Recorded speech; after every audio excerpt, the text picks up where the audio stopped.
আপনাকে নিয়ে এত বিতর্ক হয় কেন?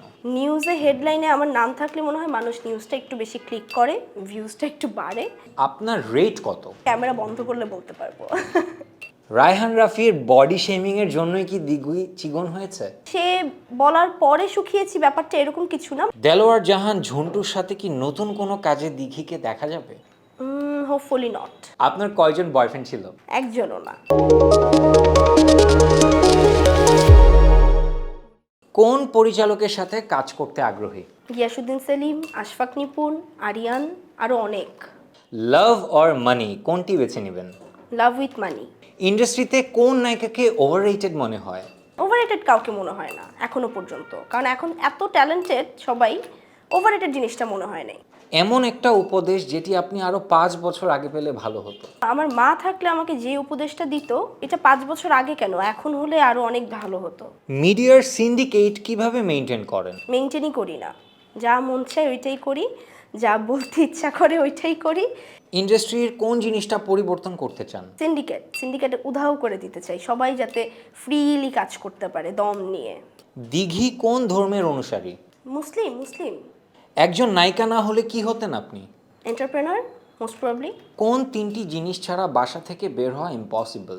মানি, ফোন, হোম কিজ। আলোচনায় আসার জন্য দিঘি কি করেন? কিচ্ছু করি না দেখে বেশি আসি।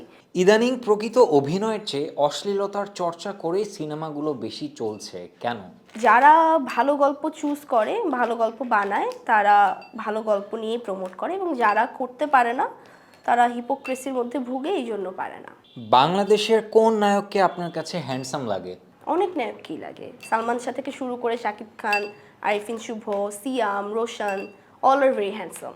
আপনার একটি ডার্ক সিক্রেট শেয়ার করুন। খেতে অনেক পছন্দ করি। আপনার কয়জন বয়ফ্রেন্ড ছিল? একজনও না। আপনার রেট কত?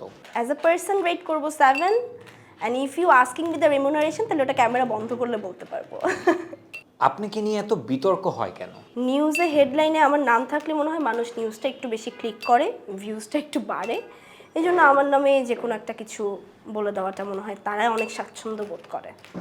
কাস্টিং কাউচ নিয়ে আপনার মন্তব্য কি? কাস্টিং কাউচের সাথে আমি পরিচিত না, কারণ কাস্টিং কাউচ কখনো ফেস করিনি আমি। নিজেকে এত সুন্দর করে কিভাবে মেনটেন করেন? কিছুই করি না, খুব সিম্পলি থাকার চেষ্টা করি। মনে হয় যে যা ফিল করছি ওটা বলবো, যেটা ভালো লাগবে না ওটাও বলবো, যেটা ভালো লাগবে ওটা আরো বেশি করে বলবো। ইন্ডাস্ট্রির মাফিয়া কে? এখন কোনো মাফিয়া নাই, এখন ইন্ডাস্ট্রির মাফিয়া না, এখন ডিরেক্টরদের ফেভারিট আর্টিস্ট হতে হয় বেশি। দিঘির প্রিয় নায়ক কে? সালমান শাহ। মাহিম বিন রশিদ কি শুধুই বন্ধু না বিশেষ বন্ধু? সে শুধুই বন্ধু এবং খুব ভালো বন্ধু। রায়হান রাফির বডি শেমিং এর জন্যই কি দিঘি চিকন হয়েছে? সে বলার পরে শুকিয়েছি ব্যাপারটা এরকম কিছু না, বাট হ্যাঁ, সে বলার পরে যেহেতু আমি ওই রানে ছিলাম, আমার জন্য ইজি হয়েছে শুকানো। দিঘির ব্যক্তি জীবনের নায়ক কে? আমার ব্যক্তি জীবনে কোনো নায়ক নেই, বাট হ্যাঁ, আমার বাবা আমার কাছে super hero, he is a big hero for me. Delwar Jahan ঝন্টুর সাথে কি নতুন কোনো কাজে দিঘিকে দেখা যাবে? Hopefully not. পূজা চেরির সাথে দিঘির সম্পর্ক কেমন? ভালো, ভেরি গুড। কোন বিতর্কটা আপনাকে কাঁদিয়েছিল? যেই বিতর্কতে আমার প্রথম সিনেমা নিয়ে যে বিতর্কটা হয়, ওই সময় যেহেতু I was very young to hold this, I was very young to describe all this, যে আমাকে নিয়ে কেন হবে কিংবা কেন হচ্ছে, ওই সময়টা I feel very bad. And আমার তখন আসলে একদমই ওই অবস্থায় ছিলাম না যে এটা ফেস করব। সো যেহেতু প্রথম ফেস করেছিলাম এরকম বিতর্ক, ওই সময়টাই। হ্যাঁ, তৌহিদ আফ্রিদির সাথে দিঘিকে আর দেখা যায় না কেন? তার সাথে দেখা যায় না এরকম কিছু না, আমিও আমার মতো ব্যস্ত থাকি, ও ওর মতো ব্যস্ত থাকে। Go and sit on that chair, এটার বাংলা কি হবে? Go and sit on that chair, যাও ওই চেয়ার না, কেদারা, আই গেস, যাও ওই কেদারাতে গিয়ে বসো। Nice, amazing.